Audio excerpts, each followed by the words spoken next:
Bom, pessoal, bom dia. Todo mundo me ouve bem aí? Vamos começar a nossa aula então. Então, hoje é a nossa última aula dessa matéria de máquinas elétricas, tá? E a gente vai falar hoje então sobre um assunto importante, né, cara, que são os motores elétricos. Eu acho que a maior parte das máquinas que a gente conhece por aí, né, elas são tocadas por motores elétricos, tá? É um assunto, se você for ver assim, o princípio de funcionamento e como que é, tal, é um negócio bem complicado, né? O pessoal que desenvolveu isso aqui foi o tal do Tesla, Nikola Tesla, um gênio, né? Um gênio, realmente um cara genial. Então é um negócio, é bom a gente acreditar, né, no que a gente estuda, porque tentar entender a fundo, em alguns casos acaba sendo complicado, sobretudo quando trata de corrente alternada, né? E os trifásicos da vida aí, tá? Mas é bom a gente botar foco naquilo que vai ser importante para nós. Muito bom. Então vamos lá.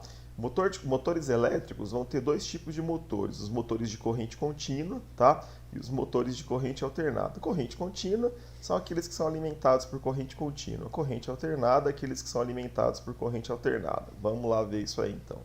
Então, onde que está o princípio, cara, do funcionamento dos motores? Está numa regra, né, que o pessoal chama de regra da mão esquerda, né? O que é a regra da mão esquerda? Essa regra da mão esquerda diz, né, que se você colocar um fio através do qual passe corrente, né, numa situação, num lugar onde tem um campo magnético, um ímã, pode ser formado, esse campo magnético pode ser formado por ímã, ou ele pode ser gerado por, como é que se diz, eletroímã, não importa, desde que haja o campo magnético ali tá valendo, vai acontecer a seguinte situação. Como mostra a foto, aí você pega a sua mão direita, faz como se fosse a arminha do Bozo, né? Mas o dedo do meio aqui, né, cara, o dedo de mandar alguém se lascar, você põe ele para dentro, né? E o que vai acontecer, ó?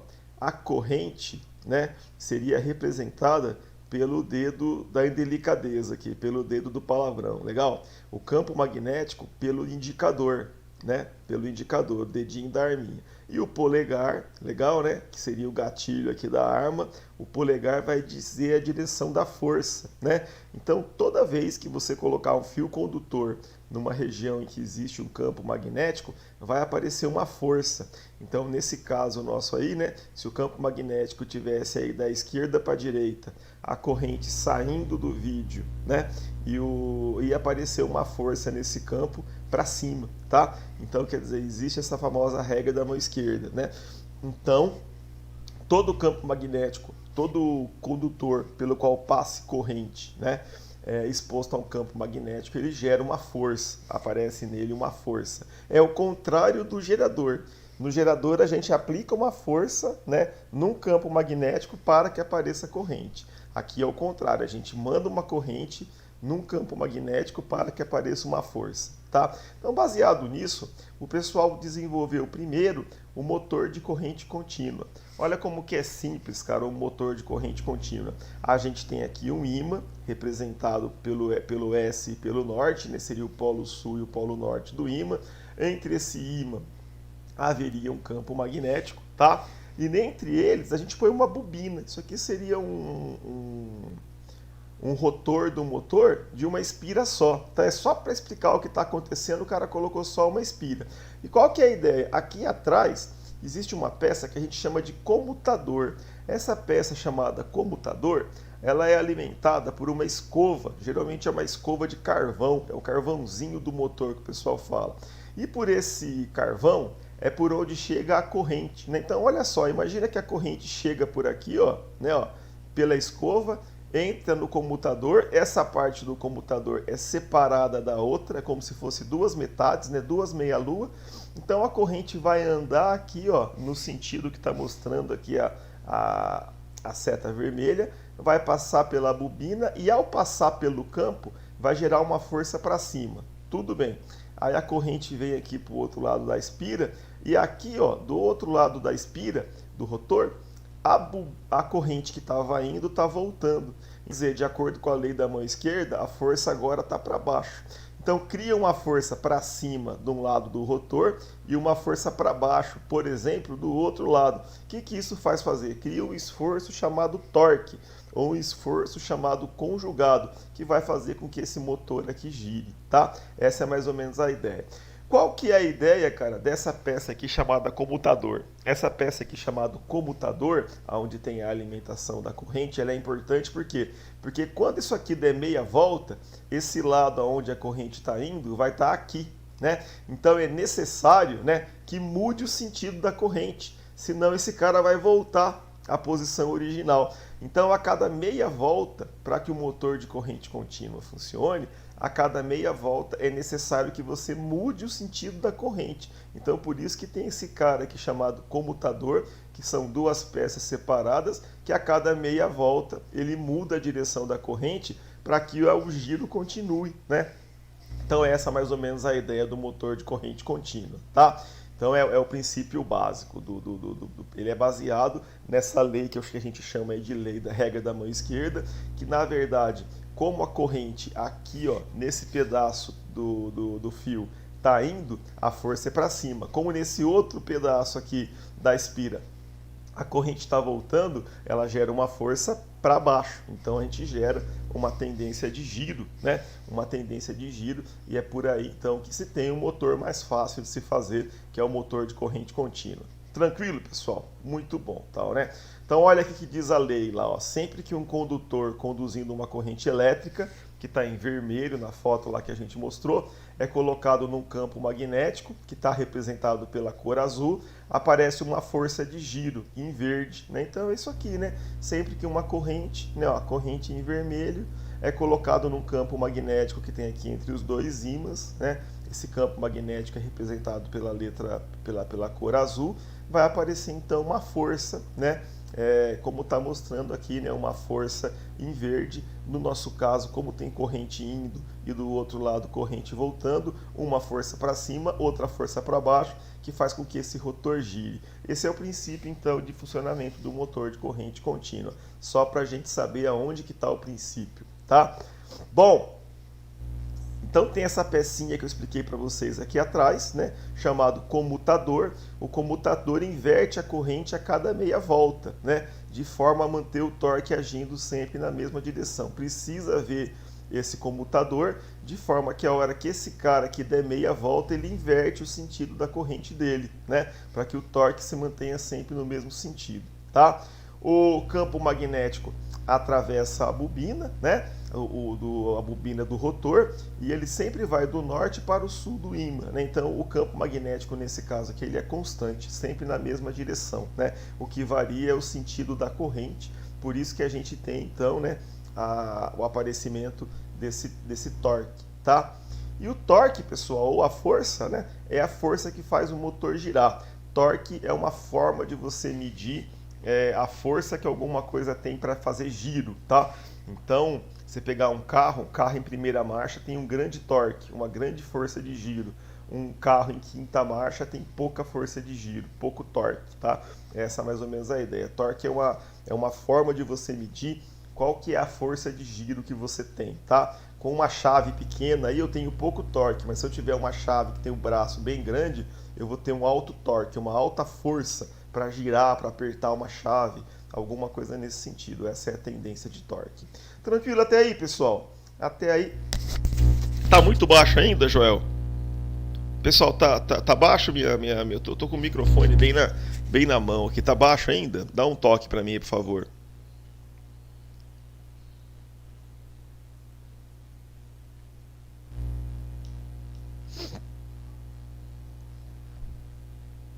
Atenção. 1, 2, testando.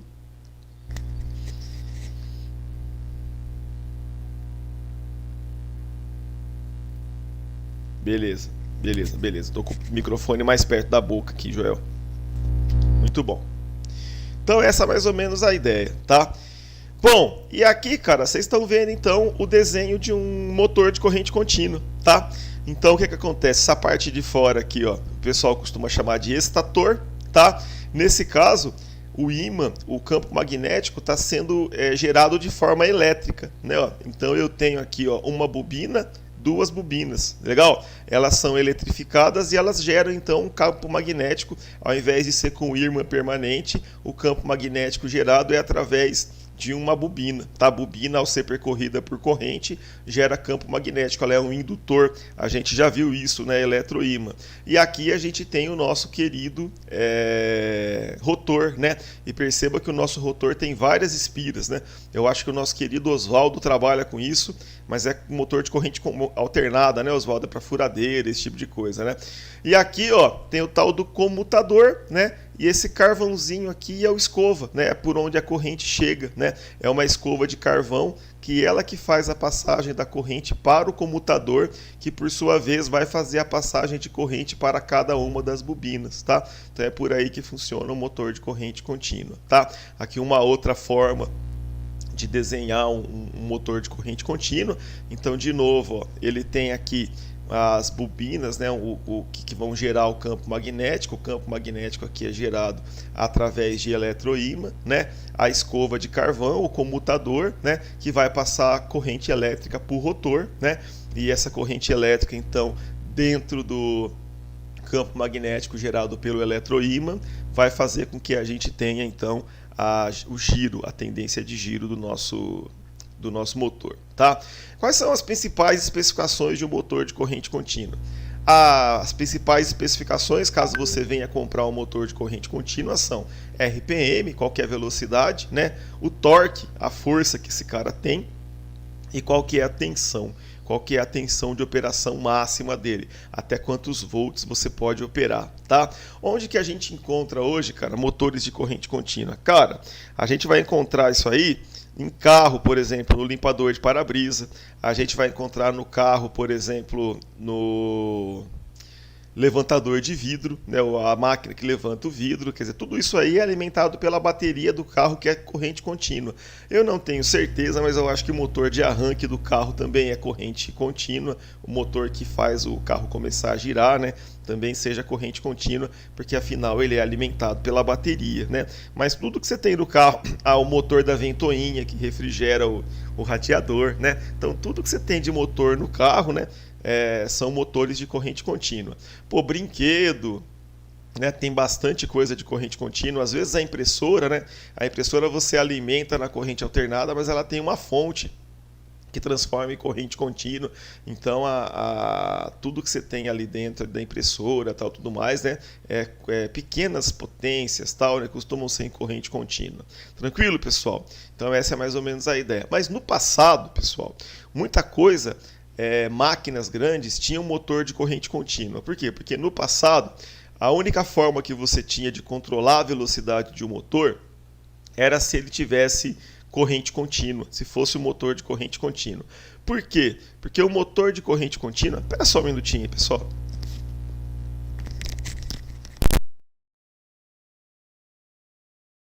Em vez de usar o som do fone, tá? Por quê? Porque o motor de corrente contínua, ele tem uma característica importante, que é a seguinte, né? A velocidade de rotação do motor de corrente contínua depende da tensão, tá? E como que esse negócio funciona, né, cara? Se você dobrar, por exemplo, a tensão, o motor gira com o dobro de velocidade, tá? Se você triplicar a tensão, o motor gira com o triplo de velocidade. Então era muito fácil você controlar a rotação, a velocidade de rotação do motor, né, variando a tensão. Então você pega, por exemplo, a região nossa aqui tinha os trens da FEPASA, né? Esses trens são um projeto de 1950, por aí e tal, né? Era corrente contínua. Embora fosse uma tensão altíssima, né, a alimentação dos motores dos trens elétricos era em corrente contínua. Os metrôs, a primeira geração de metrô que a gente tem lá em São Paulo, as primeiras linhas, linha azul, a linha vermelha, que são dos anos 70, 80, elas são também alimentadas com corrente contínua. Então, a forma que a gente tinha para controlar a velocidade, né, no passado, com motor elétrico, era através de motor de corrente contínua. Era o mais fácil, tá?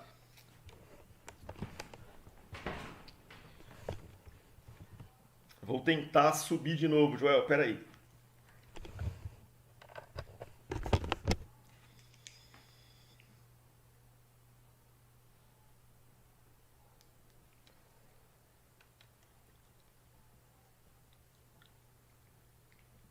Tá melhor, Joel? Melhorou? Tá de boa agora? Alô? Dá um toque pra mim aí, por favor. Tá? Bom, então a forma que a gente tinha para controlar a velocidade de motor era usar motor de corrente contínua. Então tinha motor de corrente contínua para tudo quanto é lado, tá? Tinha motor de corrente contínua usado em tudo quanto é situação aí, tá? O que é o torque? O torque é a força, né? É a força que o motor tem para fazer girar, tá? Então isso aí é uma característica importante também, chamado torque, tá? E deixa eu explicar para vocês um pouquinho nessa questão aqui, cara. Eu vou explicar usando aqui o quadro, tá? Vamos lá. Tá. Então, o que acontece com o motor? Acontece o seguinte, ó. Se isso aqui é a velocidade, opa.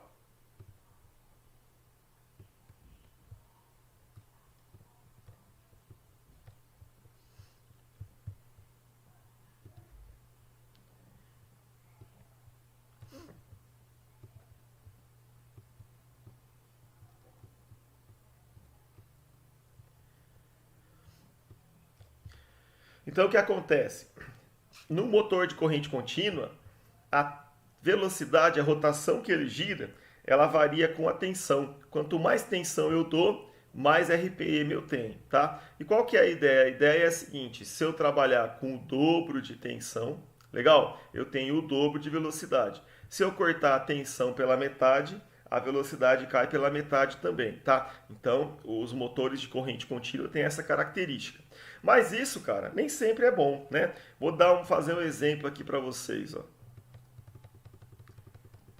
Imagina o seguinte, ó. Imagina que a gente tem um motor e esse motor trabalha nessas condições aqui, ó. Eu tenho aqui, ó, tensão, opa. Eu tenho aqui, ó, tensão, corrente, RPM.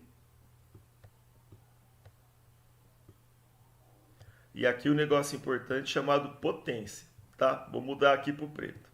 Aí imagina que a gente estava trabalhando lá, cara, com 10 volts e a corrente que passava por ele era uma corrente de 2, legal? E esse cara girava com 100 RPM, tá? Então ele tinha, ó, 100 RPM de rotação, 100 rotações por minuto, se eu alimentar ele com 100, tá? Qual que é a potência que eu tenho, cara? A potência é 10 vezes 2, então a potência minha seria 20. Tá? Aí, cara, alguém chegou e falou assim: não, 100 de RPM é pouco, eu preciso de 200. Tudo bem. A gente colocou 200 aqui de RPM, tá? Para fazer isso, eu precisaria vir aqui na tensão e aplicar 20. Legal? Mas se eu aplicasse 20 de tensão, a corrente que ia passar no motor também ia aumentar, né? Porque a corrente depende da tensão. A corrente também ia dobrar. E a potência, que é 1 vezes o outro, cara, iria para 80. Então, tudo bem, cara, né? Ó, o que a potência tem a ver mesmo? A potência tem a ver com força. Então, para eu fazer esse cara girar mais rápido, eu coloco mais tensão e, além disso, ele gira mais rápido, eu tenho mais potência. Não vai me faltar força. Ótimo, Marcão. Tá perfeito e tal, né? Agora, e se fosse o contrário? Alguém falasse assim: Marcão, você precisa fazer esse motor girar devagarzinho, né? Com 50 RPM. O que a gente tinha que fazer? Falar, pô, velho, se para girar com 100 eu tinha que aplicar 10 volts, para girar com 50 eu vou ter que aplicar só 5, tá?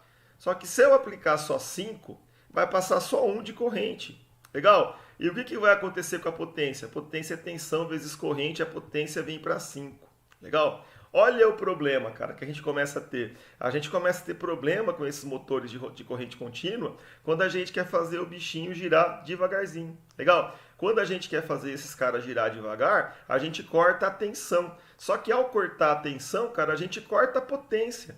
E corta pra caramba, cara. Para reduzir o RPM pela metade, a gente cortou a potência 4 vezes, né? Então chega uma hora, cara, que você não consegue fazer o teu motor funcionar muito devagar. Por quê? Porque você não corta só a rotação, você corta a rotação e corta a potência. Então esses caras, eles têm assim uma velocidade mínima a partir da qual você consegue trabalhar. No mínimo eu preciso trabalhar com 100 RPM para cima Por exemplo, por quê? Porque se a rotação que você quiser for muito baixa, muito baixa, muito baixa, ele não vai ter força, ele não vai ter potência. Então existe uma relação aí entre torque e velocidade. Tranquilo, pessoal? Então isso é um motor, cara, de corrente contínua, tá? Vamos lá, né? Vai ter duas formas de fazer motor de corrente contínua. Então, como a gente falou, né? Uma com o ímã permanente. Então, na carcaça do motor tem um ímã mesmo. Esse ímã é quem está gerando o campo magnético, tá? E os ímãs são montados na armadura, então na carcaça, tá? Esse é o normal que a gente viu, por exemplo, aqui, né? Seria esse exemplozinho aqui, né? Os ímãs estão na carcaça, são ímãs montados na carcaça, tá? Qual que é a outra possibilidade? A outra possibilidade é montar eletroímãs na carcaça, né? Que não é ímã permanente, é um ímã que precisa de corrente elétrica para funcionar. Uma das possibilidades, é o motor com armadura em forma de disco. Em vez do motor ser aquele motor com formato de cilindro que a gente está acostumado, tal, né? Olha só, os ímãs estão como se fossem nas duas tampas do motor. É uma outra possibilidade, tá? É raro de ver, mas ele diminui espaço e é uma possibilidade que existe também, tá? Olha aqui, tá? Esse seria um tipo de motor, né, com ímã permanente. Esse motor com ímã permanente, ó, aqui está a carcaça do motor, que a gente chama de estator. Tenho dois ímãs lá dentro, ó, eles têm até o formato curvo, né, para se adaptar certinho à carcaça. E dentro deles vai encaixar essa parte aqui que é o rotor, né? O rotor com as bobinas, tá? Só que para poder fazer a alimentação das bobinas, fazer corrente passar aqui nas bobinas, eu vou precisar obrigatoriamente do sistema que a gente chama de comutador, né? Isso aí. E esse comutador que faz com que o sentido da corrente inverta a cada meia volta que ele dá em cada bobina, eu preciso das escovas de carbono, né? De carvão, né? Carbono, para que faça essa comutação. Tá? E aí, pessoal, então essa é uma possibilidade. Se o motor nosso tem ímã permanente, ele vai ter que ter escova, né? Porta-escova, comutador e por aí foi. E a outra possibilidade? A outra possibilidade são os motores, então, onde o campo magnético é gerado aqui na parte fixa, né, chamado estator, né? Na parte fixa, na carcaça, a gente tem os estatores. E aqui, ó, o cara prendeu o rotor numa estrutura, cara, que tem ímãs permanentes, beleza? E aí o que vai acontecer? Esses ímãs permanentes, eles fazem com que, ao estar em contato com o campo magnético gerado aqui pelas bobinas do estator, o rotor que está ligado junto com essa peça gire. E esse cara aqui é chamado motor sem escova. Por que motor sem escova? Porque eu simplesmente alimento a carcaça, eu não estou mais alimentando a peça girante. Eu estou alimentando com corrente contínua, né, a minha peça que é estática. Então eu não preciso nem de escova, nem de comutador. Tranquilo, pessoal? Então essa é a tecnologia que existe em motor de corrente contínua. Motor de corrente contínua é um negócio bastante importante ainda? Sim, é um negócio bastante importante, mas devido a essa característica que eu expliquei para vocês, que quando você vai abaixando a tensão de alimentação dele para você conseguir atingir baixos RPMs, né, você diminui muito a potência, ele passou a ser cada vez menos usado, tá? Acaba sendo usado para motores pequenos, né? Os maiores que a gente vê aí de corrente contínua são esses, sei lá, motor de limpador de para-brisa, motor de levantador de vidro, o motor de arranque, não passa disso, tá? Não passa disso aí. Motores grandes realmente hoje em dia são todos feitos em corrente alternada, tá? Porque hoje a gente tem tecnologia para controlar a rotação de um motor de corrente alternada. Tranquilo, pessoal? Deixa eu dar 5 minutos de WhatsApp aqui para ver se vocês têm alguma dúvida. Se alguém tiver alguma dúvida, é só falar comigo.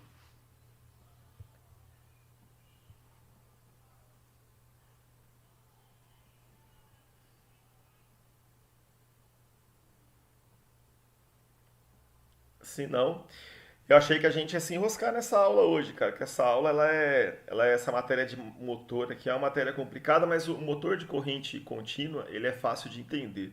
O de alternada é uma viagem. É uma viagem, é bem complicado, que a gente vai ver agora.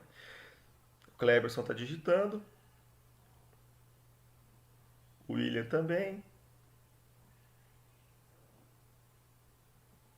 Tá tranquilo, beleza, suave. Não, a matéria é tranquila, né? Depende do nível que a gente quer chegar. É que, por exemplo, na faculdade o pessoal complica, enfia cálculo no meio, aí fica um inferno e tal, né? Como que eu sei se o computador tá bom ou não, William? Boa pergunta. O... Então, com o tempo, cara, eu já vi acontecer do computador oxidar, né? Esse computador, geralmente, William, ele é feito de latão ou cobre, uma liga assim que não enferruja, né? E eu já vi com o tempo ele criar uma espécie de um azinhavre em cima. A gente já fez aqui na escola motor elétrico de corrente contínua com os alunos e eu observava que parece que... Porque muitas vezes quando você tem a escova mal alinhada, né? Acontece a formação da faísca, né, na escova. E aí começa a detonar a superfície do computador. Dá uma limpada nele, cara. Eu sugiro que você dê uma lixada, uma boa lixada, acerta a superfície para tirar o óxido, porque o óxido não conduz, né? E aí testa de novo, né? Aí você pode, imagino que seja a forma, né? A única forma de um computador zoar, na minha visão, o Oswaldo manja muito mais disso do que eu. Mas eu entendo que é se ele parar de conduzir. Para ele parar de conduzir, eu acho que teria que formar um óxido. Não teria um outro jeito. Tá? Então vamos lá, pessoal. O Oswaldão pode nos ajudar aí se tiver uma ideia, uma forma aí que ele conheça de como saber se o comutador tá bom ou não. Muito bom. E os motores de indução, tá? Aí vai aparecer, cara, os motores de corrente alternada, que a maior parte são motores de indução ou também são chamados de transformadores rotativos, tá? Transformador rotativo. Lembra que o transformador, cara, tinha uma bobina primária, né, isso aí, aonde a gente aplica a tensão e ela gera um campo magnético variável, e tem uma bobina secundária, aonde esse campo magnético gerado, né, transforma-se em corrente, tá? O que vai acontecer? O motor de indução, cara, os motores de corrente alternada são muito parecidos com isso, cara. Por quê? Porque na armadura dele, cara, na carcaça, né, no início era realmente na própria carcaça, hoje não, né? Existe, cara, uma série de enrolamentos que nós alimentamos tensão. Legal, a gente alimenta tensão nesses caras e esses caras vão gerar um campo magnético, tá?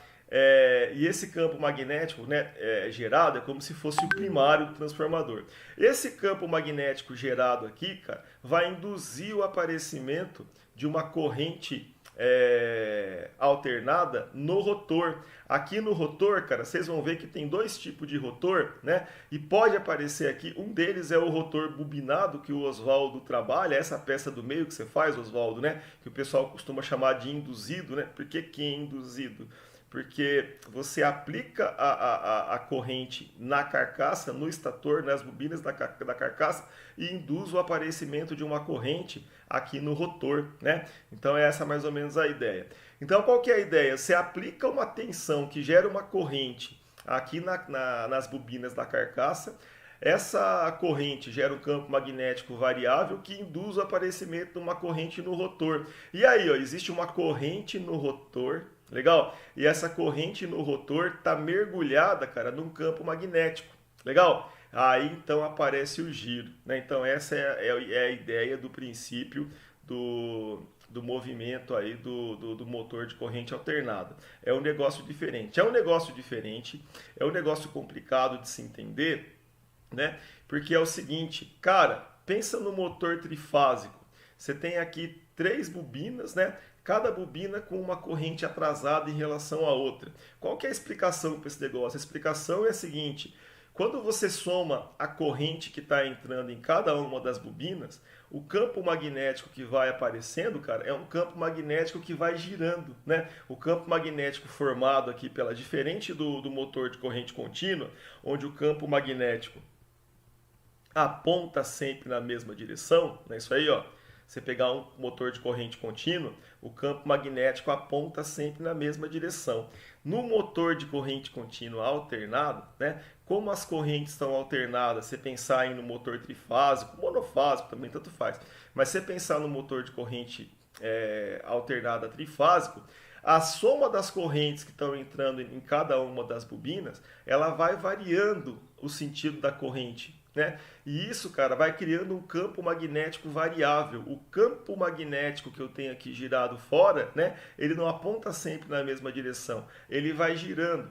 E essa velocidade de giro tem a ver com a frequência da onda, com a frequência do sinal que você alimentou. Por isso que a velocidade do motor de corrente alternada, isso é um dado importante, ela não varia com a tensão que você aplica. A potência varia, quanto mais tensão, mais potência você tem. Mas a velocidade do giro de um motor de corrente alternada varia com a frequência, porque é essa frequência do sinal, né, que a corrente e a tensão tem, é a tensão, mas acaba se refletindo na corrente, faz com que o campo magnético que aparece aqui seja um campo magnético girante. E esse campo magnético girante faz com que o rotor, no qual existe uma corrente passando, legal, uma corrente induzida passando, gire, mas gire numa velocidade que depende da frequência, não mais da tensão. É um negócio muito doido, Catal. Essa aqui é a sacada aqui do cara que inventou isso aqui, é um negócio de gênio, tá? Então esses motores motores de corrente alternada, pessoal, eles vão ser divididos em motores monofásicos ou motores trifásicos, tá? Então quais são partes importantes do motor de corrente alternada?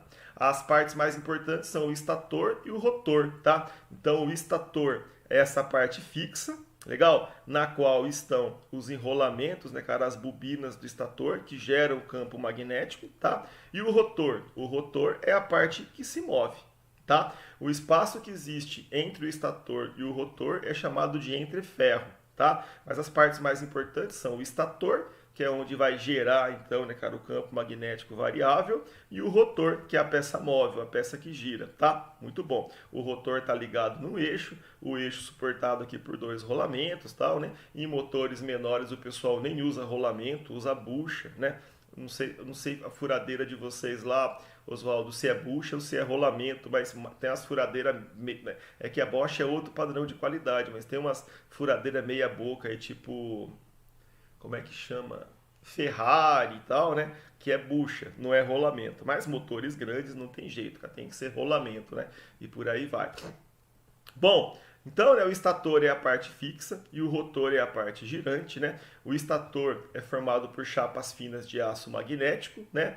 Que são anéis ranhurados onde se aloja o enrolamento, tá? Então, o estator é formado por chapas finas de aço magnético, ou aço silício, tal, né? Que consegue gerar campo magnético, aonde as bobinas, né, cara, onde os enrolamentos, né, são enrolados, né?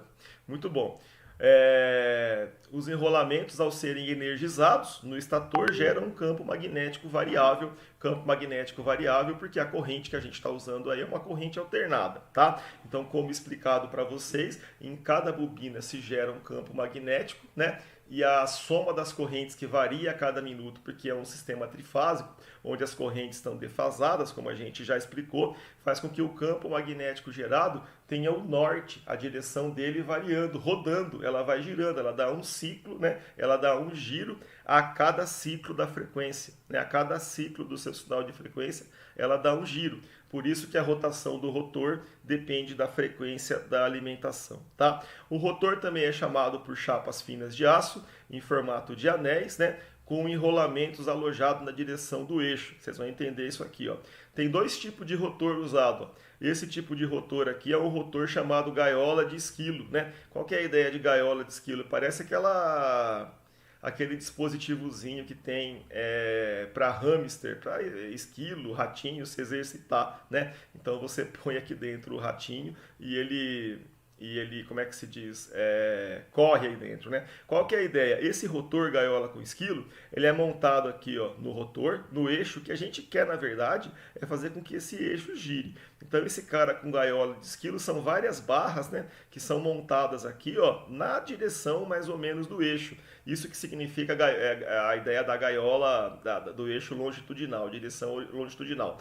Quando esse cara é exposto dentro lá do motor, onde existe um campo magnético formado pela parte externa, pelo estator, pelas bobinas e tal, né? Vai aparecer uma corrente induzida aqui dentro. Então eu vou ter uma corrente dentro de um campo magnético que vai fazer com que tudo isso gire. Como essa gaiola está montada no eixo, o eixo gira junto, né? Então essa é mais ou menos a ideia.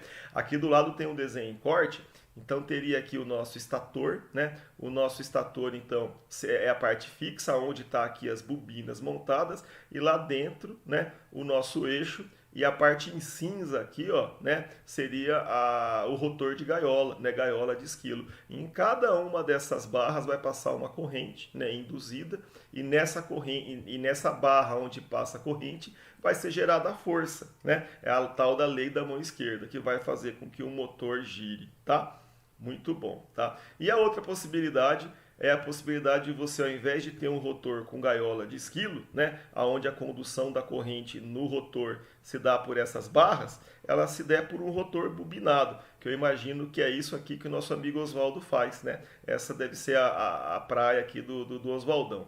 Pena a gente não tá em aula presencial, que o Oswaldo podia explicar pra gente, cara, como que funciona, as características e tal. É difícil conhecer alguém que trabalhe com isso, tá? Mas qual que é a diferença? Em vez de eu ter barras, né, eu vou ter aqui agora uma bobina, né? Uma bobina, um rotor bobinado. O princípio é o mesmo, né? O campo magnético variável, né, que existe no estator, gerado pelas bobinas do estator, vai induzir, né, ao aparecimento de uma corrente aqui nas bobinas, né, do rotor, e onde tem corrente num campo magnético, existe força, vai aparecer a força, então, que faz com que o nosso motor gire. Tá? Então essas são as duas tecnologias importantes. Aqui tem uma foto, cara, de um motor da WEG, né, desmontado, né, então com a parte da carcaça, estator, rotor, mas ficou ruim de ver, né, a montagem dele toda. O bacana seria vocês darem uma olhada aí no site da WEG, tem essa foto aí explodidona, né? Essa aí chama montagem explodida, e aí dá para ver certinho em detalhes como que ele é formado, tá? Principais características de um motor: RPM, frequência, torque, potência, eficiência, corrente de partida e tensão. Vamos tentar explicar isso aqui. Então, RPM, pessoal, é a rotação do motor. Qual que é a rotação que esse cara gira, tá? Isso depende da frequência, como a gente vai ver. O torque é a força máxima que esse cara aplica, tá? Qual que é a força máxima de giro que o motor tem, né? A potência a gente já sabe, né? Tem tudo a ver com quanto que esse cara pode oferecer de torque e tudo a ver com quanto esse cara consome, né? Tem o tamanho do motor, a potência e tal, né? E tem também a questão da eficiência. Olha, a eficiência de um motor elétrico, pessoal, ela chega a mais ou menos 96%, daí para mais nos motores mais novos, né? Quer dizer que tudo que você alimenta de energia, 96% ela transforma, cara. O que você alimenta de eletricidade, 96% ela transforma em esforço. Você pode achar que pô, Marco, tem 4% de perda, mas um motor de carro, né, que é um motor térmico, chega a ter 40% de eficiência só. É bem pouco, né? É bem pouco. Então, quer dizer, os motores elétricos são muito eficientes. Não é à toa, né, que a gente está vendo aí a previsão dos carros elétricos invadirem o mundo, né? Eu estava vendo que além da questão de não poluir, disso, de aquilo, o carro elétrico tem um negócio muito louco que é o seguinte: é quase igual a um carro de tromba-tromba, né? Aqueles carrinhos de parque, né? Se você para no farol, o motor para. Louco, né? Quer dizer, você no farol, você não fica queimando gasolina. Que negócio legal, né? Então, pô, você... Imagina você tá no farol lá com o carro, além de estar queimando gasolina, tá poluindo, né? Imagina para onde não vai. Quem tava falando, alguém tava dizendo para mim ontem que a Agrale desenvolveu aqui no Brasil já uma linha de caminhõezinhos aí leves, né? Para elétrico, que eles rodam até 120 km com a bateria, e a Ambev no Rio está testando, né, começou a testar no Rio, porque no Rio, em média, um caminhão anda por dia 80 km, né? E eles estão testando já os caminhõezinhos, trocar a frota todinha para elétrica. Olha que negócio legal, né? A eficiência, puta, você vai trocar um motor de uma eficiência de 40%, que é o de gasolina, fora o preço que o combustível está hoje, né? Por um motor que tem uma eficiência de 94%, 96% é bastante coisa, né? É bastante coisa mesmo. Outra característica importante que você precisa ver é que os motores elétricos, né, ele tem uma característica chamada corrente de partida. O que é a corrente de partida? É a corrente que você precisa quando você liga o motor.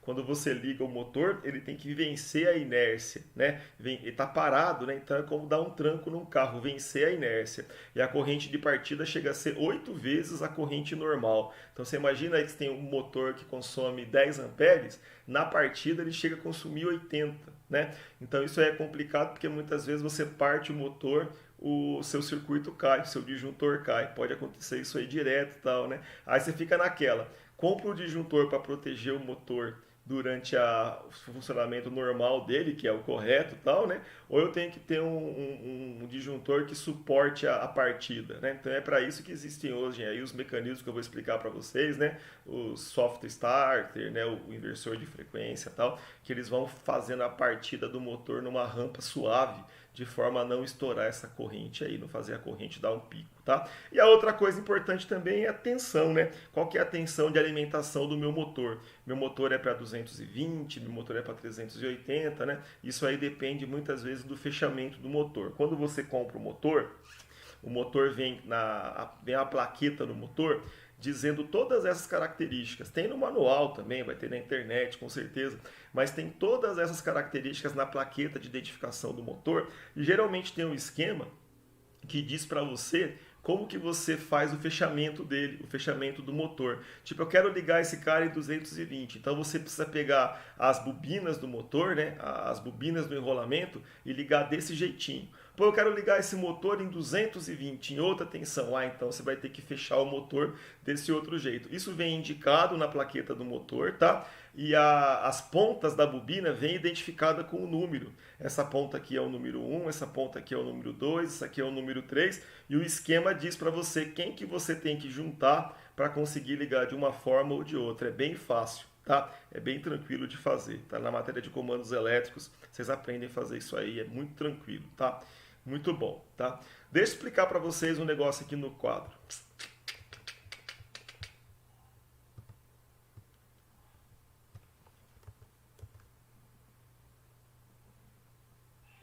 Ah, o Oswaldão faz o estator. Eu achei que o Oswaldo fizesse a parte de dentro, tal, né? E a furadeira da Bosch é com rolamento, pessoal. Bosch é outro naipe, né, cara? É outro esquema, tá? Mas deixa eu explicar um negócio pra vocês. Isso aqui é um negócio importante, tá? Que vai explicar um monte de coisa. Os motores podem ser monofásicos ou podem ser trifásicos, né? A gente estava tendo uma conversa outro dia. Conversa não, é um monólogo, né? Que eu não consigo mais conversar com vocês, né? É só quando vocês mandam a dúvida para mim por WhatsApp. Mas a querida Miriam tinha a mesma dúvida que eu, né? Você fala em monofásico, mas tem dois fios, né? Para mim era bifásico, não era monofásico. Mas toda vez que a gente ouvir falar o esquema monofásico, pessoal, a gente quer dizer que tem uma bobina só, tá? Então imagina, eu tentei fazer o desenho aqui, ó. Imagina que isso aqui é um motor elétrico lá dos primórdios, legal? Lá nos primórdios, então, o pessoal fazia o seguinte, fazia uma carcaça, tá? Esses dois círculos de fora seriam a minha carcaça vista de frente, a minha carcaça redonda do meu motor. E essa parte vermelha aqui, essa parte vermelha seria o meu rotor, tá? Então tem a carcaça e o vermelho aqui seria o meu rotor. Estou usando um rotor tipo gaiola de esquilo. Cada pontinho pretinho desse aqui significa uma barra de alumínio por onde gera a corrente. Esse cara, esse X que eu estou fazendo aqui, você imagina que aqui existe um furo e aqui o fio está entrando. Eu vou fazer o fio da bobina entrar aqui, cara, e dar a volta até lá no fundo, ó. Quando eu olho de lado aqui, ó, eu estou fazendo o fio entrar, tá vendo que tem a setinha para a direita? O fio esmaltado foi até o fundo, desceu e voltou pelo outro furo, que é esse furo marcado pelo pontinho vermelho. Em eletromagnetismo, o pessoal costuma dizer que o X é quando está entrando no quadro e o pontinho é quando está saindo, tá? É como se fosse uma flecha, se eu olhasse a bundinha da flecha, eu ia ver isso aqui, né? Se eu olhasse a pontinha da flecha, eu ia ver só a pontinha. Então, cara, como que é feito o enrolamento da bobina de um motor monofásico lá dos primórdios mesmo, né? Há 10 mil anos atrás. Eu teria, cara, esse enrolamento fazendo esse percurso aqui, ó. Ele vai até o fim, desce, volta aqui, ó, né? Sobe, entra de novo, vem aqui, enrola. Então era assim que eu fazia o enrolamento, né? Do meu motor. Aí depois o pessoal ficou esperto, cara, e descobriu de fazer um pacote estator. O que seria um pacote estator? Eu faço a minha carcaça um pouco mais fina e eu monto nela um conjunto onde eu já tenho a bobina enrolada, né, que é o estator. É isso que você faz, o jovem querido Oswaldo? É mais ou menos essa a ideia. É um pacote já com as bobinas que você monta na carcaça, né? Não tem mais que enrolar a fiação na carcaça. Alguma coisa nesse sentido. E aí, pessoal, esse cara aqui, ó, tudo isso é uma bobina. Concorda, né? Ó, eu sei que vai ter fio aqui embaixo e fio aqui em cima, mas isso aqui é uma bobina. E a cada uma dessas bobinas aqui, o pessoal chama de polo. Então isso aqui seria um motor monofásico, porque ele tem uma bobina só, legal? Um enrolamento só, e é um único par de bobina, um único par de polo. Tem o que está entrando e o que está saindo. Quer dizer, a corrente está indo, enquanto a corrente está indo num sentido aqui, ela está voltando em outro aqui embaixo. Concorda? É mais ou menos essa parada, tá? O que pode acontecer? Pode acontecer que para aumentar a eficiência, o maluco pode fazer 2 pares de polo, legal? E aí você vai olhar, a Miriam vai falar, pô Marcão, então agora tem 2 bobinas. Tem uma bobina vermelha, né, ó, que é essa bobina aqui, e agora no meio aqui eu coloquei outra bobina amarela, né? O fio entra por aqui e sai por aqui. Na vista lateral da minha carcaça eu conseguiria ver só uma, né? Só a que tá indo, não conseguiria ver a que tá voltando. Aí a bobina, a Miriam ia falar, pô Marcão, mas agora então esse cara tem 2 bobinas, ele é bifásico. Não, porque é o seguinte, ó, essas 2 bobinas estão ligadas em paralelo, tá? Então o que a gente fala aqui é que na verdade ele continua sendo monofásico, só que ele tem, né, um negócio que a gente chama que é o seguinte, ele tem 2 pares de polo, legal? Ao invés dele ter um polo só, legal? Ele agora tem 2 polos, tá? Por quê? Porque eles estão ligados em paralelo, tá? E Marcão, quantos polos eu posso colocar? Quanto você quiser, tá? Você pode colocar quantos polos você quiser, tá? Isso aí não tem problema. Então, é importante você lembrar isso aí, cara, que você pode ter um polo só, né? Então, no caso do motor monofásico, o que é um motor que tem só um par de polo? Um motor, eu passei a figura mais importante aqui, né? Então, ó, o que significa? Pô, pulei a figura, deu trabalhão para fazer. Aqui seria um motor monofásico, né? Ó, monofásico, ó, aqui a bobina está entrando na carcaça, aqui ela está saindo, ó, então eu desenhei que teria um enrolamento, né? Uma bobina aqui em cima na carcaça e uma bobina aqui embaixo, elas estão ligadas entre si, elas fazem parte da mesma bobina, e lá dentro o meu rotor, gaiola de esquilo, né? Ó, eu tenho o meu rotor com as hastes de alumínio, aonde o campo magnético gerado aqui na minha parte externa gera uma corrente aqui, e essa corrente dentro desse campo magnético gera a força que faz girar. Então esse cara tem um par de polo só, mas eu posso ter aqui em volta, cara, quantos par de polo eu quiser, né? Esse tem um par de polo. Por que par de polo, Marcão? Porque olha, eu tenho corrente indo, corrente voltando. Legal, né? Eles estão ligados, né? Então enquanto eu tenho corrente indo, tenho corrente voltando, eu considero como se fosse 2 polos. Não é o correto, né? A ideia não é polo, né? Porque estamos trabalhando com corrente alternada. Mas os caras chamam cada conjunto desse aqui de um par de polo, ou de 2 polos, tá? Então esse caso aqui, por exemplo, ó, teria uma bobina aqui, outra bobina do outro lado, onde a gente não consegue ver, elas estão ligadas entre si, então elas são um par de polo, e esse cara vermelho com esse cara vermelho, né, seriam 2 bobinas que estão ligadas entre si, fazem parte da mesma bobina, na verdade, que é um outro par de polo, né? Elas estão ligadas em paralelo. Por que isso é importante, cara? Isso aqui é importante pelo seguinte, ó. A velocidade, né? Você pode ligar quantos pares de polo você quiser em paralelo. A gente ligou 2. Você pode ligar a quantidade que você quiser. 3, 4, 5, né? Fica à vontade. Qual que é a importância disso aí? A importância é o seguinte, ó. No motor de corrente alternada, seja ele monofásico, trifásico, seja ele o que for, o que vai acontecer, cara, é que a rotação, a velocidade de rotação dele segue essa fórmula aqui, ó, 60 vezes a frequência de alimentação da rede, legal? Lembrando que aqui no Brasil o padrão da nossa frequência é 60 Hz, dividido, cara, pelo número de par de polo. Então, quanto menos par de polo eu tenho, tá? Eu tenho maior rotação do motor. Tranquilo, pessoal? E eu queria fazer uma continha com vocês aqui, para vocês entenderem essa parada. Outra coisa que eu queria explicar para vocês em relação a motor monofásico, que eu não posso parar, é o seguinte, ó. O motor monofásico, ele tem uma mancada, ele é menos usado que o trifásico. Tem motor monofásico usado por aí e tal. Agora imagina, cara, que o nosso motor monofásico tem um rotor, tal, né? O que pode acontecer? Pode acontecer no motor monofásico que quando você desliga ele, ele para de um jeito, né? Que é 0 a 0. O que significa 0 a 0? Quando você energiza ele, né? O campo magnético aqui gerado no induzido, né? Fica numa posição que ele não comece a girar. Legal? Fica numa posição de 0 a 0, de paralisação. Pode acontecer que quando o seu motor monofásico para, né, você está numa posição em que o campo magnético gerado pelo estator, né, não faz com, quando você liga, não faz com que ele comece a girar. Legal? Ele precisa de um empurrãozinho. Já vi acontecer isso aí com o motor. Então, para evitar isso, cara, o que é feito? Todo motor monofásico tem um capacitor de partida, tá?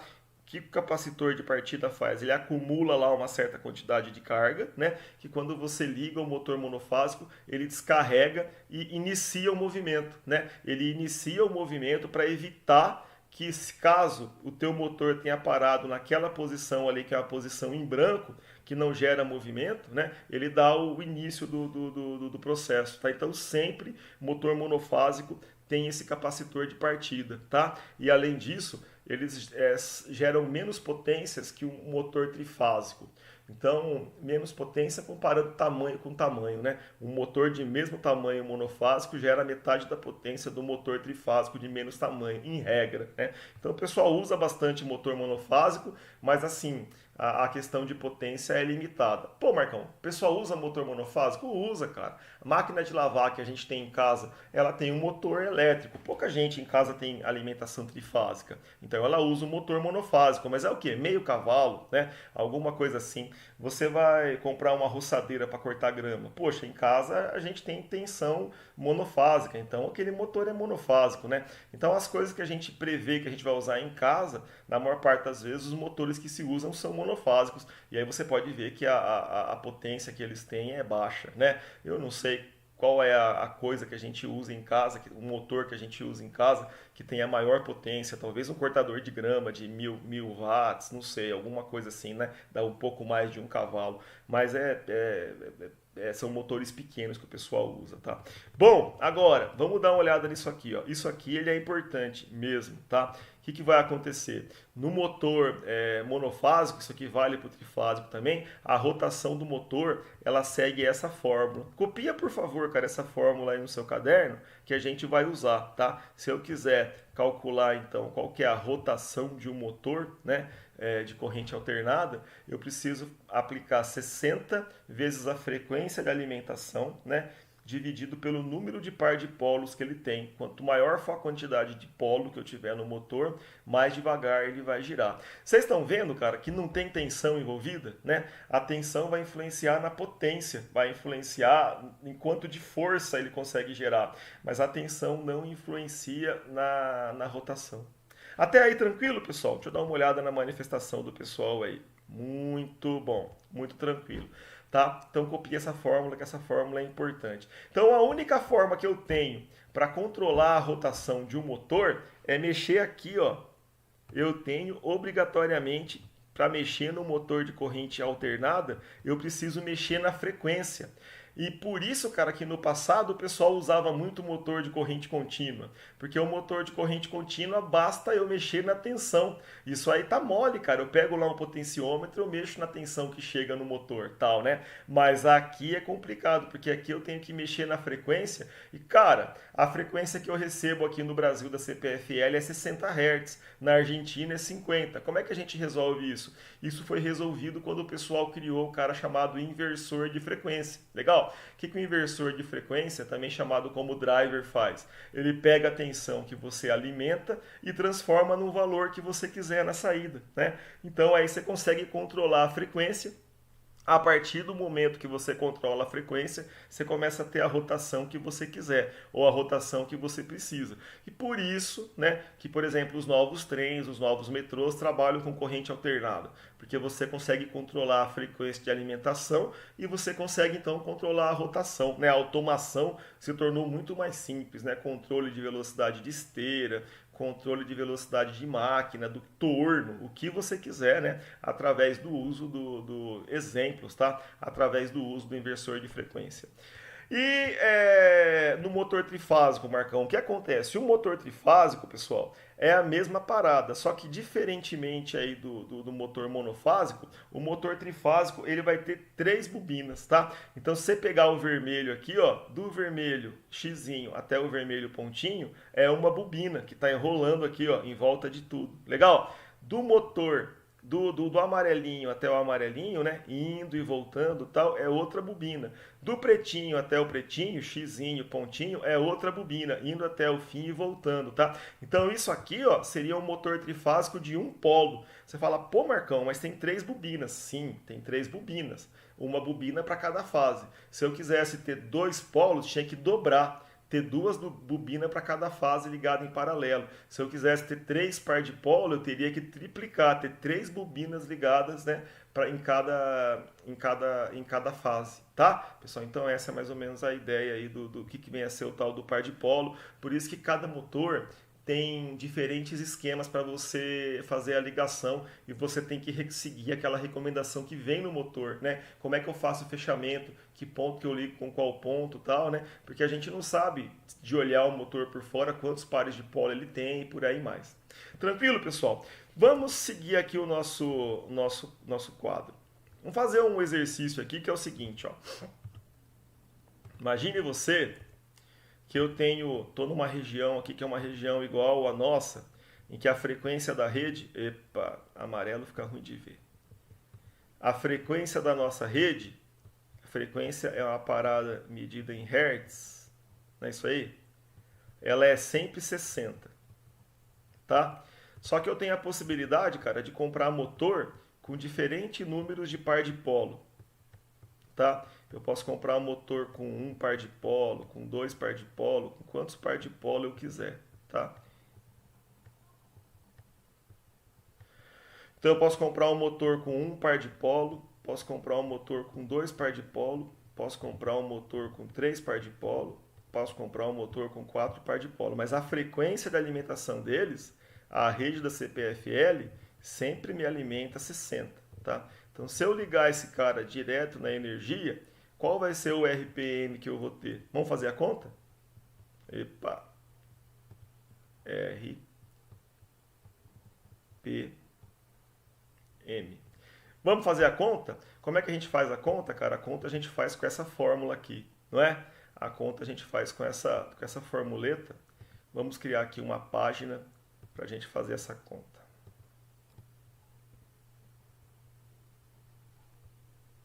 Isso aqui vale para motor trifásico, vale para motor monofásico, vale para o motor que você quiser, tá? Muito bom. Então a fórmula fala para a gente que o RPM, né, a rotação do motor,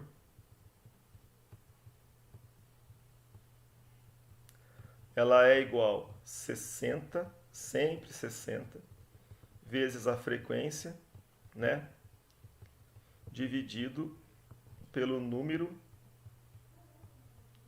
vou colocar aqui PP, par de polo, tá?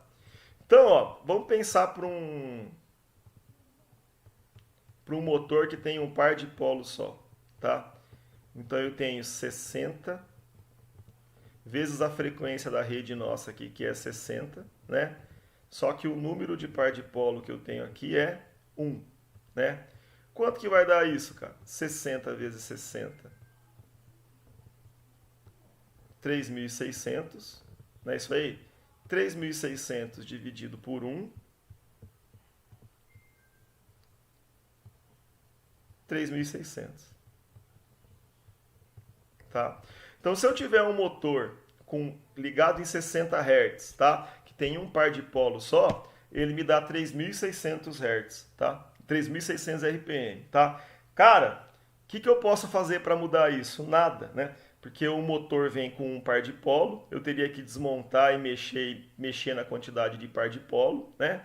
E não tem o que fazer, né? Se eu alimentar ele com 60, que é o que chega em casa, né? Ele vai girar com 3.600 RPM. Tranquilo, pessoal, tá? Outra coisa importante, faz para mim agora, vamos fazer agora a conta aqui pro 2, né? Ó. E se fosse 2, Marcão? Pô, se fosse 2, vai dar a mesma coisa, né? Ó, vai dar 60 vezes 60, né? Ó, 60 vezes 60 Hz, só que dividido agora por 2, né? O que vai dar? 60 vezes 60, 3.600. 3.600 por 2 dá 1.800. Então, cara, qual que é outra possibilidade? Comprar um motor que tem 2 par de polo. Legal? E aí quanto é que ele vai girar? Ele vai girar 1.800. Cara, tem algum jeito de eu ter um motor que gira no meio aqui, cara, entre 3.600 e 1.800? Não, porque o número de par de polo, cara, sempre vai ser um número inteiro. Ou vai ser um par de polo, ou vai ser 2. Não tem como eu comprar um motor com 1,5, né, para dar um valor no meio aqui, ó. Não tem jeito, cara, né? Então eu compro um motor de 3.600 ou eu compro um motor de 1.800. Vocês estão vendo, cara, por que o pessoal preferia utilizar no passado um motor de corrente contínua? Porque o motor de corrente contínua você conseguia controlar a rotação variando a tensão. Aqui é osso, cara. Aqui é complicado porque ou o motor tem 3.600 ou o motor tem 1.800, tá? E aí, se fosse 3 par de polo, tá? O que vai acontecer? Ó, né, ó, se fosse 3 par de polo, né, ó, ao invés de 2 aqui, ó, eu vou dividir por 3. Não é isso aí? Então vai dar a mesma coisa, 3.600 dividido por 3. Pô, esse cara gira então com 1.200 RPM. Tá? Então, olha lá, ó, 1.200 RPM. A outra possibilidade que o fornecedor de motor tem é me fornecer um motor que, quando alimentado na tomada direto, gira com 1.200. E a outra possibilidade, 4 par de polo. Eu nunca vi motor com mais de 4, pessoal. O que não quer dizer que não exista, tá? Quer dizer só que eu nunca vi, tá? Pode existir. E aí, o que vai acontecer, cara? Né, ó, 60 vezes 60, 3.600. Tá?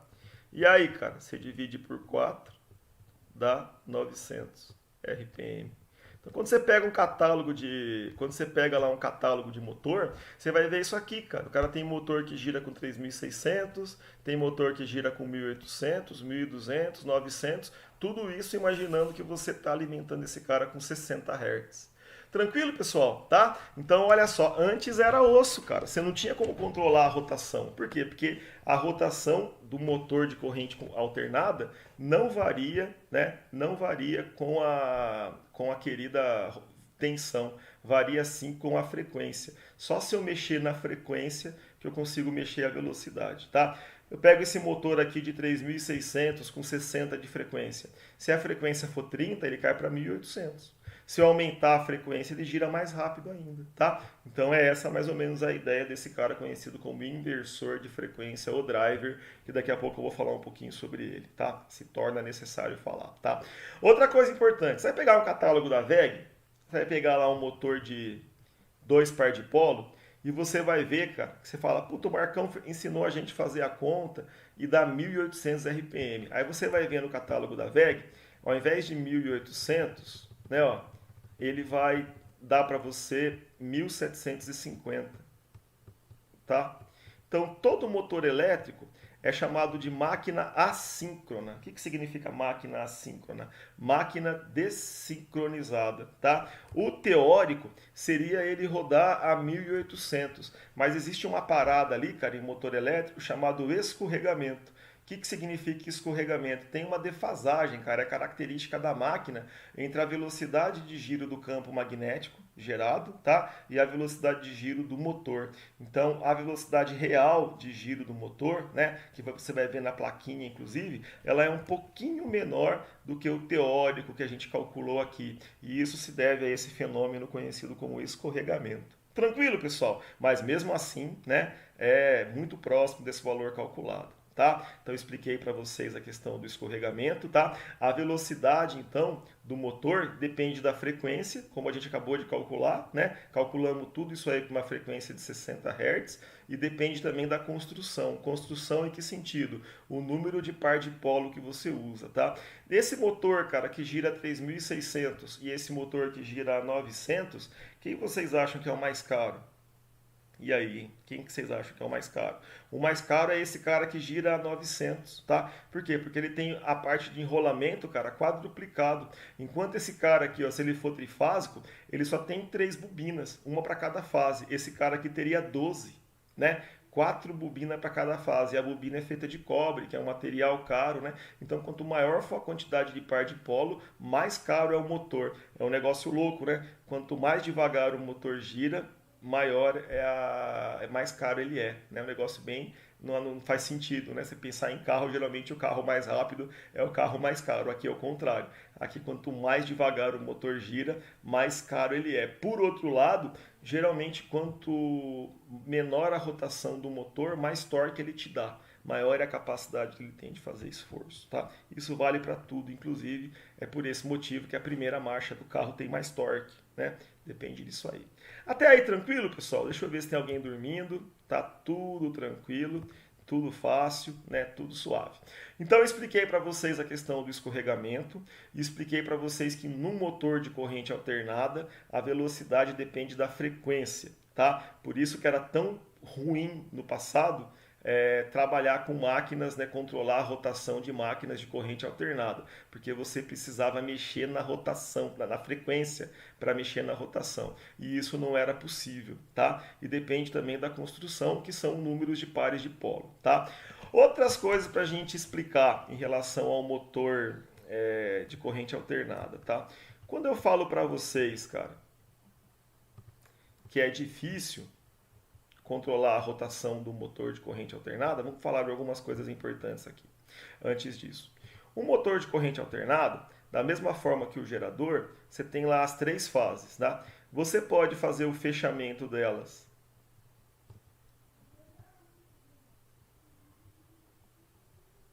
né, no que a gente chama de estrela.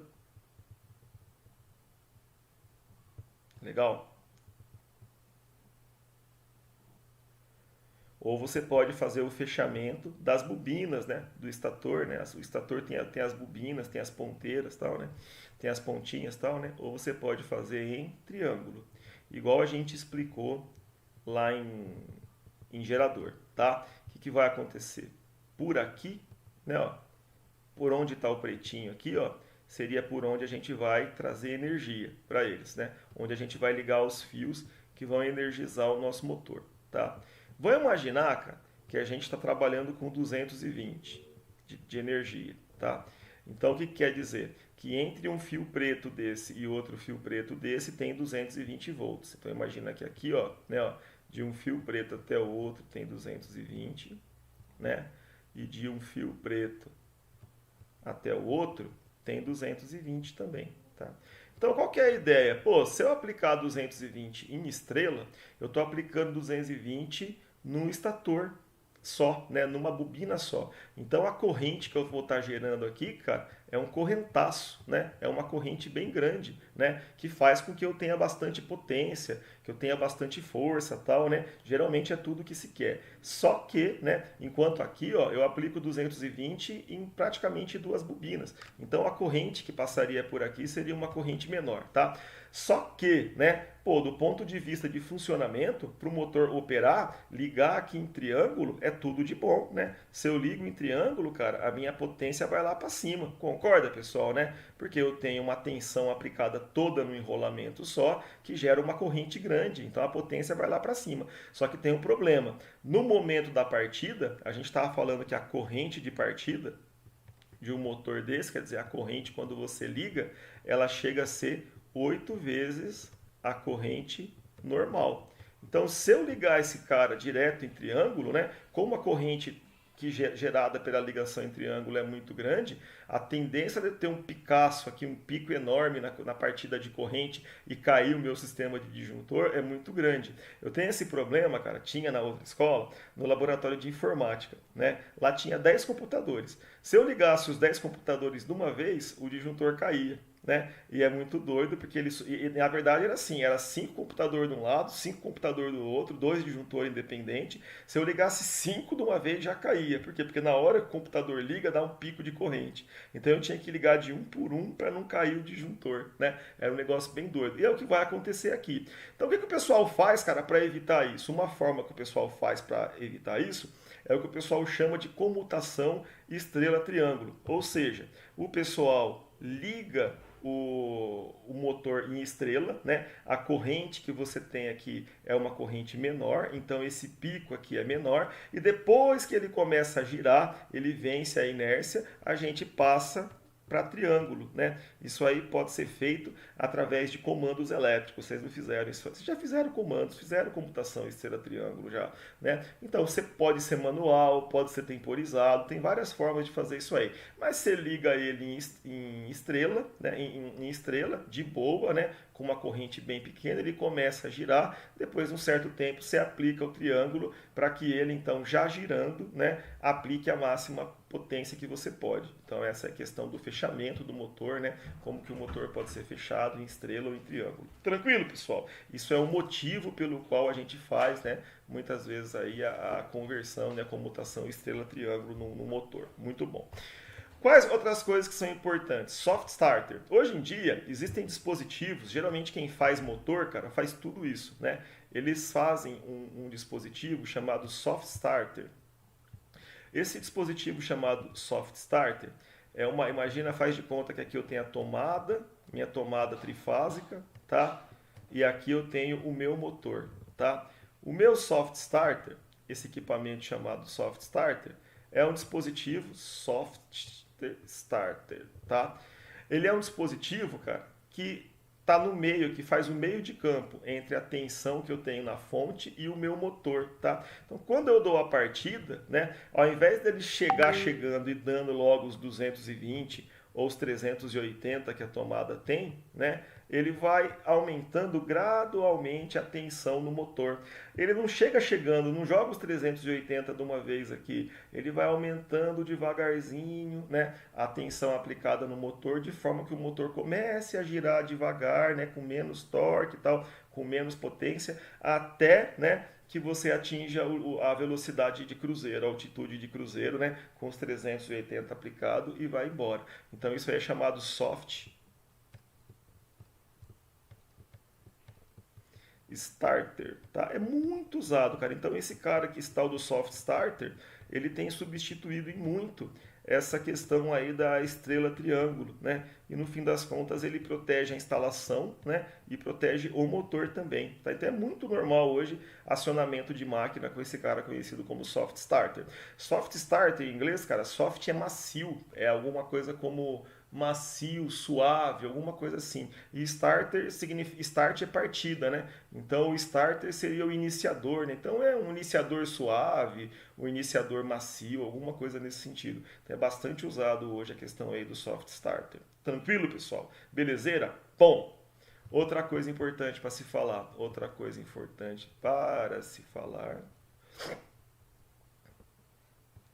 é o inversor de frequência, tá?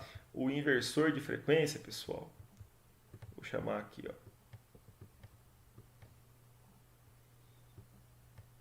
Inversor de frequência.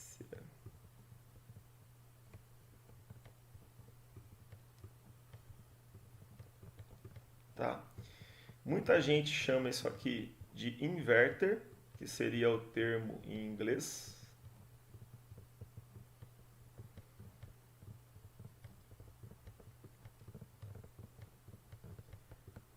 Tá difícil escrever hoje, hein? E muita gente chama isso aqui, cara, de driver.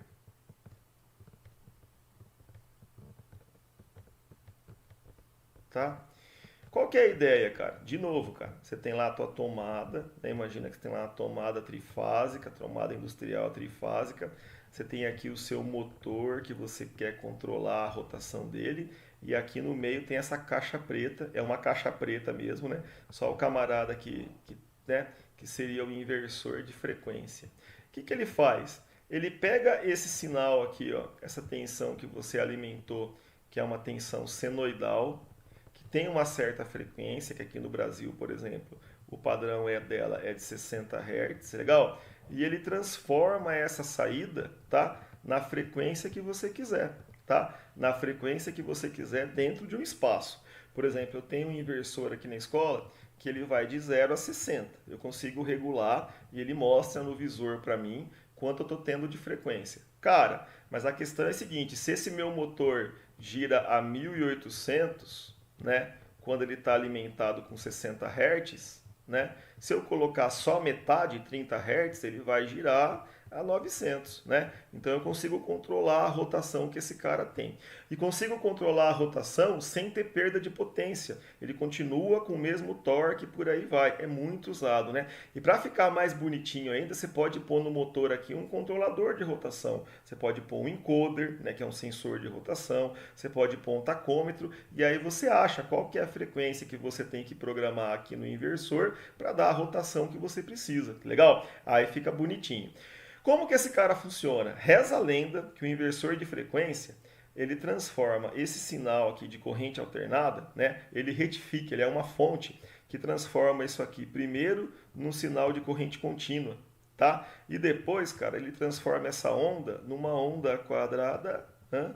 Como diria o Chaves, né? Transforma essa onda, que era uma onda senoidal, numa onda quadrada. Para o motor, pouco importa, cara, se a onda é senoidal, se a onda é quadrada, desde que você consiga mexer, cara, na frequência, em quantas vezes ela acontece por segundo, né? Então, o que ele faz? Ele chaveia, né? Ele abre e fecha, inverte, abre e fecha, tal, né?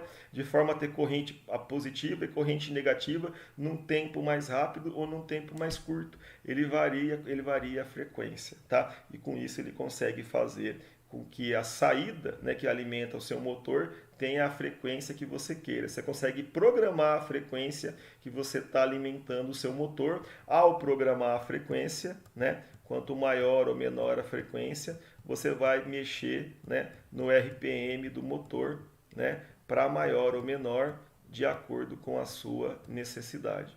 Tranquilo, pessoal? Então essa é a ideia do inversor de frequência. Deixa eu falar um negócio para vocês, tá? Então ele altera a velocidade a frequência do motor. Cuidados que você deve tomar quando você for comprar um inversor de frequência.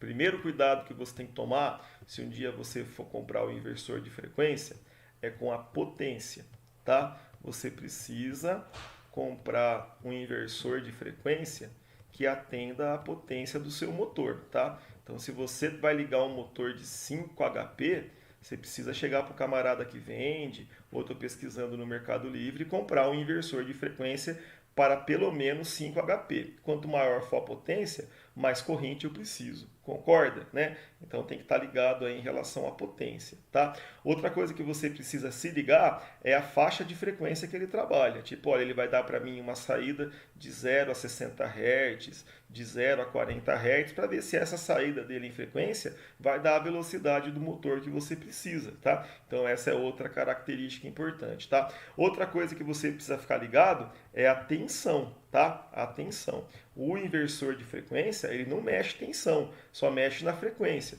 Então, se o seu motor é 380, você precisa comprar um inversor de frequência para 380.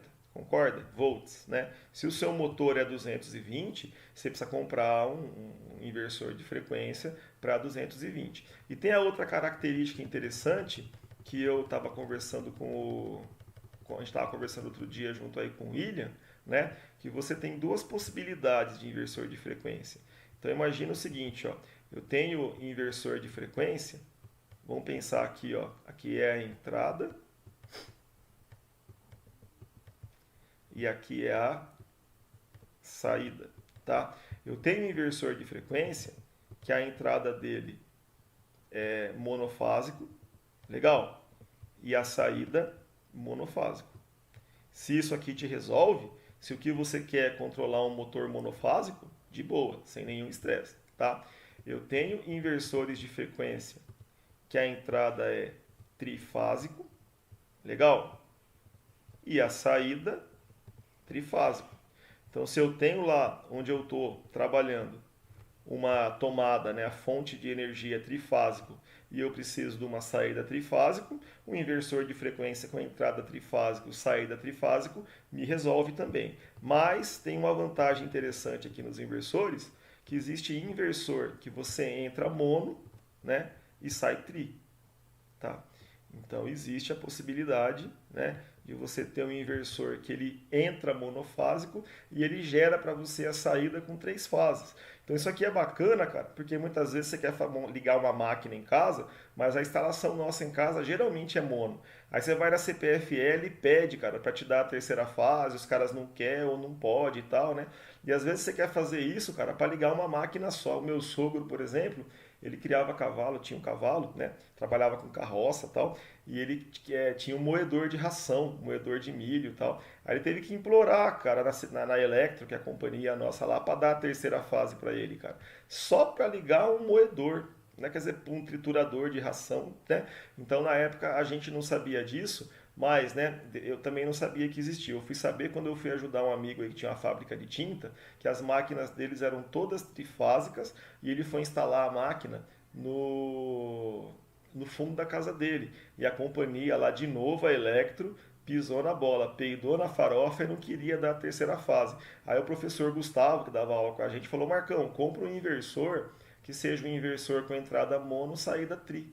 Né? E você resolve o seu problema. E foi isso que eu fiz. Entrei no Mercado Livre e achei, né, um inversor para a entrada que eu precisava, 220 monofásico, a potência que eu precisava, né? Era um motor de 3 cavalos e tal, né? E resolveu o nosso problema. Então, o inversor de frequência é um negócio bacana. Esse inversor de frequência, pessoal, esse inverter, essa tecnologia inverter, era muito cara no passado e hoje ela é tão barata que ela começou a ser utilizada, por exemplo, em geladeira e em ar-condicionado. Os novos ar-condicionados aí, o tal do inverter, qual que é a tecnologia dele, cara? É a tecnologia que ele nunca desliga, né? Isso aí, quando ele atinge lá a temperatura que você programou, o compressor começa a girar mais devagar. Ele não desliga, porque ele diz que ao ligar, você gasta muita energia para partir o motor. Então é melhor ficar girando devagarzinho, né, quando você não está fazendo esforço, né, do que você desligar completamente. Então essa tecnologia do inverter é o inversor de frequência no ar condicionado, né, que é um motor monofásico, um negócio tranquilo, e em geladeiras mais econômicas que tem hoje aí, né, elas têm o compressor também que tem essa tecnologia do inverter. Ela não desliga nunca, você não vê a geladeira partir, ela está o tempo todo ligada. É como se fosse o nosso coração, né? A gente está dormindo, o coração está batendo devagarzinho, está fazendo exercício, o coração, ou assistindo o jogo do Verdão, quase tomando uma piaba do River, o coração está a milhão, né? Então é essa mais ou menos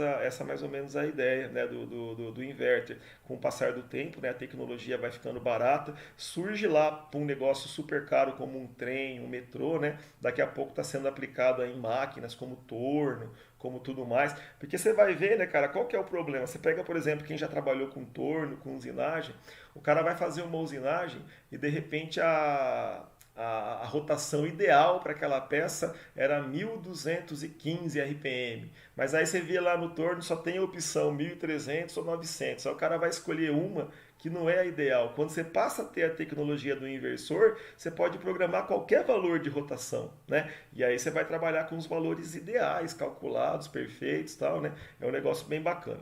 Outra coisa importante, quando você usa inversor de frequência para comandar um motor, você não precisa fazer aquela comutação estrela-triângulo, tá? Por quê? Porque o inversor de frequência ele tem uma rampa para ligar. Ele não liga já no programado, você consegue programar inclusive o tempo que você quer que ele saia de zero e chegue na velocidade programada. Mas ele tem uma rampa, né, que ele vai ligando devagarzinho o motor até o motor chegar na velocidade que você quer, chegar no grau. Então ele controla a corrente de partida. Você passa a não ter a necessidade de fazer comutação estrela-triângulo, tal, e por aí vai, tá? Outra coisa importante, como eu faço a comutação de estrela para triângulo? Então, Miriam, a comutação de estrela para triângulo você faz com comando elétrico, tá? Você faz uma ligação dos enrolamentos do motor em triângulo, outra ligação em estrela, e aí através de comandos, né, ou botoeira mecanicamente, ou de um temporizador, né, ele vai desligar um circuito e ligar o outro. É mais ou menos por aí que a gente faz, através de comandos elétricos. Tá? Vai ter que criar um circuito em comando que faça essa comutação. Se você quiser, uma hora eu te explico em detalhe como é que é. Mas é muito simples, Miriam. Entra no Google e pergunta circuito para fazer comutação estrela-triângulo. Você vai achar. né? Não tem erro, tá tudo pronto isso aí hoje em dia no Google. O Google tem tudo, cara, que já precisa nem de professor mais, cara. O Google tá aí e esse monte de aula que foi gravado na pandemia tá tudo pronto, cara. Nós vamos ser inúteis, a gente somos inúteis, ninguém mais precisa ensinar nada, tá tudo pronto. Outra coisa que ninguém perguntou, cara, que o pessoal costuma perguntar é falar assim, pô, Marcão, você falou que só tem um inversor de frequência, né? Tem que controlar a frequência para acertar a rotação. Mas, por exemplo, eu pego lá um ventilador e o ventilador tem o mínimo, o médio e o máximo, tá? Pô, como é que pode isso aqui? Olha, gente, isso aqui é feito através de várias formas e uma delas, cara, é do dispositivo, cara, chamado dimmer, né? Que é o tal do dimmer, né? São os semicondutores, tá? O pessoal de eletrotécnica aprende isso aí, a parte que chama eletrônica de potência. Que ele faz, né? Ele pega, cara, o teu sinal, que era um sinal desse jeito aqui, ó, né? Tem várias tecnologias, tá? Ele pega o teu sinal, que era uma senoide. Imagina que se a senoide inteira chegar no seu ventilador, a potência que está chegando é a potência inteira. Então o ventilador gira com força. Mas às vezes, cara, o que ele faz? Ele corta um pedaço da senoide, tá? Ele corta. Então, por exemplo, ele imagina o seguinte: só conduz a partir daqui, ó. Só a partir de uma certa tensão que ele conduz. Legal? Então só um pedaço da curva vai para o seu ventilador, então ele gira com menos pressão. Ou então ele fala assim, não, vou usar um semicondutor que só permite passar essa parte de baixo. O pico não passa, né? Então ele vai trabalhando, cara, cortando a potência que chega no seu ventilador. Então, se o seu ventilador está girando devagar, não é porque você mexeu na frequência, mas é porque você mexe na alimentação. Você corta a potência de alimentação da sua máquina, né? E com isso, cara, ela gira mais devagar, porque toda máquina tem atrito. Então, o giro do rotor ali com bucha, com rolamento, a resistência do vento, tudo isso vai contra, tal, né? Então, quando a gente corta a potência, a gente corta a força e ele começa a girar um pouco mais devagar. E aí é o seguinte também, você não tem controle, cara. Eu entendo que controle de rotação é quando você fala assim, imagina, eu não sei qual que é a área que o amigo Joel trampa na Unilever, não sei se é no sorvete ou se é no sabonete lá. Mas imagina que tem um agitador lá, um negócio que tem que agitar o sabão. Tô chutando aqui, já, o Joel, tô enfiando a bicuda.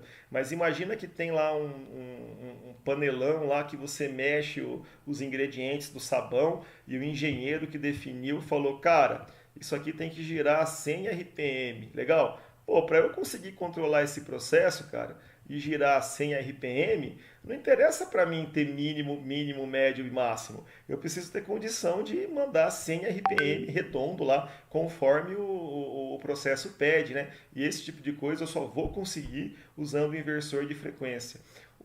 Acho que o Henrique comentou comigo, o Henrique da Unilever, que na parte do sorvete lá tem uns inversores usados num ventilador que gela, câmara fria, coisa assim, que cada um custa para lá de 50 pila, alguma coisa assim, tal, né? É bastante caro ainda o inversor de frequência, mas muitas vezes é mais barato do que, por exemplo, pedir para a CPFL trocar o teu padrão e tudo mais, tá? Então é isso aí em relação ao motor.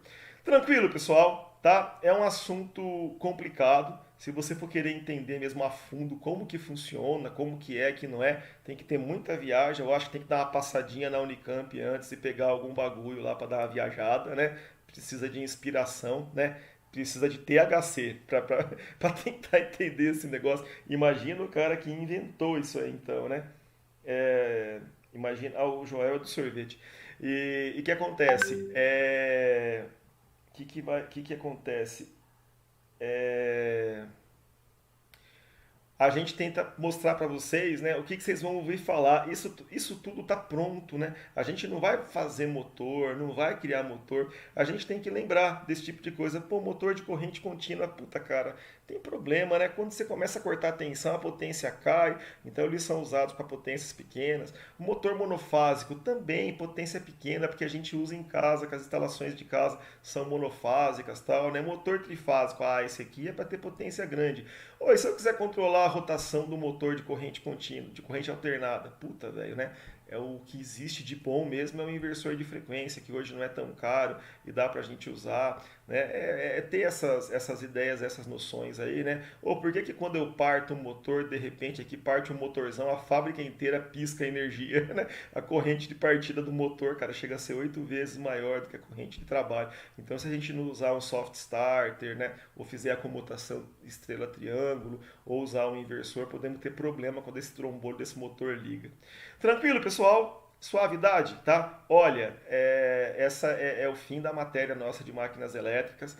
Parece que não, mas foram 8 aulas que a gente aprendeu coisa pra caramba, né? Demos uma boa revisada aí nos conceitos de potência, tensão, corrente. E vocês vê, cara, que isso aí é usado, cara, em tudo quanto é lugar, né? E aprendemos aí sobre as máquinas mais importantes, né? Aprendemos capacitor, indutor, transformador. Pô, a gente aprendeu um punhado de coisa. Como que a diferença dos circuitos em corrente contínua e corrente alternada, né? Corrente alternada parece um outro tipo de resistência, que a gente não quer complicar isso quando a gente fala dos fundamentos da corrente e tal, né? Então a gente aprendeu bastante coisa, cara, nessa matéria. Eu achei que foi, apesar da dificuldade aí da distância, né? Eu agradeço pela atenção de todos vocês aí. Eu acho que deu para desenvolver bastante. Eu tô em dívida com vocês de 2 listas de exercício que eu vou passar para vocês para inteirar as 10 aulas, né? Tenho que passar e através daí que eu vou avaliar vocês também. É um negócio simples, tal. E eu vou acabar de passar as aulas. Eu passei um certo número de aulas para vocês, né? Eu vou acabar de transformar as aulas em PDF e mandar para vocês. Aí vocês guardam, sei lá, né? Tem todo o material de consulta, tá? Deixa eu ver se alguém tem alguma pergunta. Se não, né? Desejo a vocês todos aí uma boa Páscoa, pessoal, né? Aproveita o feriado amanhã. Cuidem-se, né? Cuidem-se que isso é uma coisa importante. O bicho está pegando, como disse a Miriam. Cuide de vocês, cuidem dos seus, né?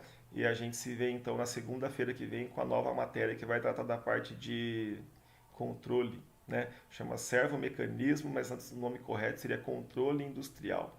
Fechou, pessoal? Então, forte abraço para todo mundo aí. Fiquem todos com Deus, se cuidem e até a próxima aula.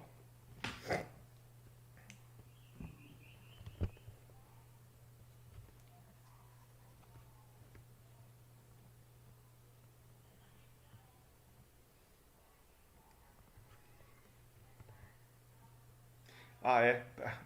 Faltou a presença, né?